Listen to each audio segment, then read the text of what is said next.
une des news les plus importantes, bah, il y en avait deux, je pense. C'est d'une part euh, comment dire, l'extensibilité d'iOS et de Mac.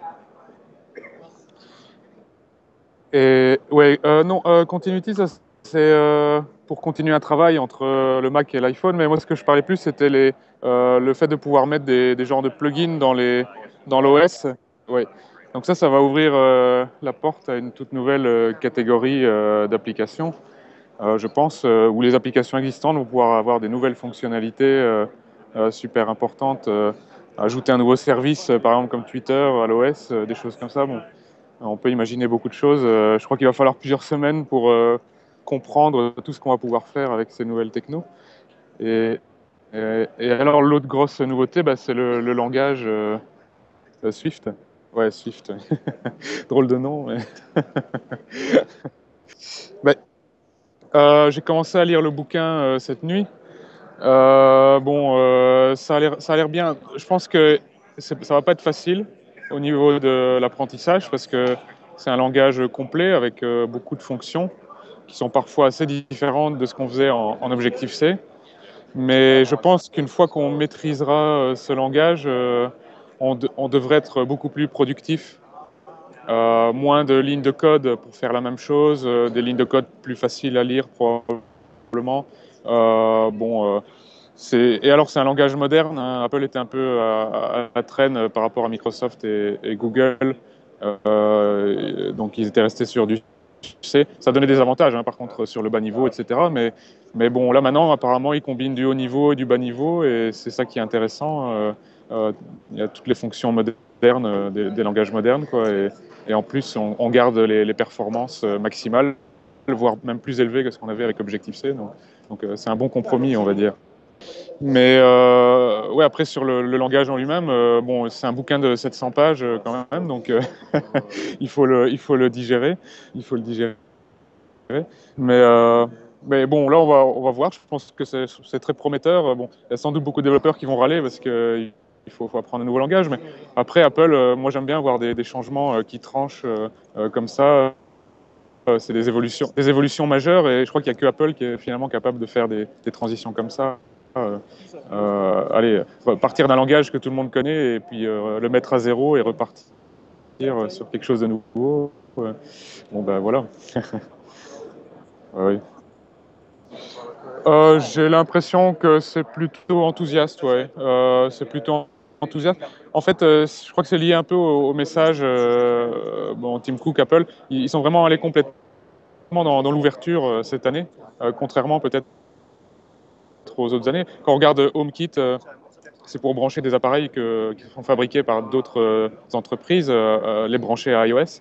Si tu regardes, il y avait un autre truc, HealthKit, donc pour ouais, les bracelets, tous ces appareils-là, bah, c'est aussi pour finalement coopérer mieux avec les autres entreprises. Et alors, bon, bah, ils ouvrent aussi iOS, c'est ce dont on parlait, l'extensibility. Donc tout ça, c'est des gestes d'ouverture, j'ai l'impression. Et bon, là, même, tu as peut-être vu, il y avait Tim Cook qui se baladait, on a réussi à faire une selfie. Ouais, bon, il y avait une cinquantaine de personnes qui l'ont eu, je crois. Et, bon, c'était un peu le hasard, mais c'est la première fois qu'on voit ça chez Apple. Et finalement, bah, c'est assez sympa. Ça rapproche un peu les gens, plutôt que les voir de loin, toujours avec des barrières de glace. Bah, là, on est vraiment dans la meute avec eux. Ouais, c'est un bon message. Je suis plutôt enthousiaste. Plutôt enthousiaste, ouais. Ouais. Je suis d'accord. J'aurais jamais pu deviner ce genre de choses et j'étais vraiment surpris pendant la keynote de voir ça. Donc ouais, c'est assez nouveau de chez Apple. Je pense qu'ils se rendent compte aussi. Bon, Google jouait toujours la carte de l'ouverture. Ils essayaient de toujours avoir des SDK, bon, même Alexei, je vais dire. Et donc probablement que Apple se rend compte que s'ils laissent ça à Google, ils vont perdre la bataille, puisque Google va prendre tous les marchés de home automation, de bracelets pour la santé, etc. Et donc là, je pense ils ont bien réagi au bon moment. Et bon, bah voilà, c'est un bon message. C'est un bon message. Il y avait un autre truc dont je voulais te parler, mais je ne sais plus. Bon, c'est intéressant. Bon, il faut savoir, on a vu aucune API jusque maintenant, donc même pendant la session l'après-midi, on n'a pas eu de détails sur comment ça marchait. Maintenant, ça remplace pas, de ce que j'ai compris, ça remplace pas OpenGL. Euh, ça va faire que les appels seront plus rapides, plus cohérents avec l'OS. J'aurais du mal à me prononcer dessus. Il faudrait que je vois un minimum les API.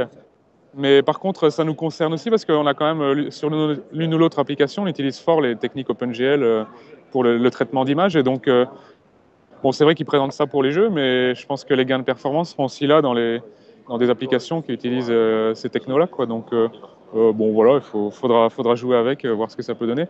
Ce qui risque d'être intéressant, c'est que, bon, ils ont aussi ouvert WebGL, apparemment. J'ai vu passer des news. WebGL, bon, ils l'ont annoncé sur Mac, mais apparemment, c'est aussi ouvert sur iOS 8.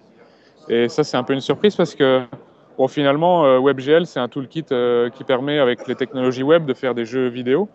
Et on aurait pu croire que Apple allait garder ça fermé pour faire que les développeurs développent sur leur plateforme et pas sur des trucs cross-platform, quoi.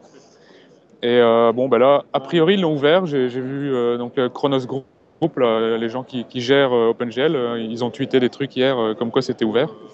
Donc voilà. Et c'est aussi peut-être en connexion avec Metal. Il faudra voir, il y aura sûrement des interactions entre les deux. Maintenant, ce qu'ils risquent de faire, c'est d'ouvrir WebGL, mais pour avoir les vraies performances max, il faudra quand même utiliser Metal et une application native.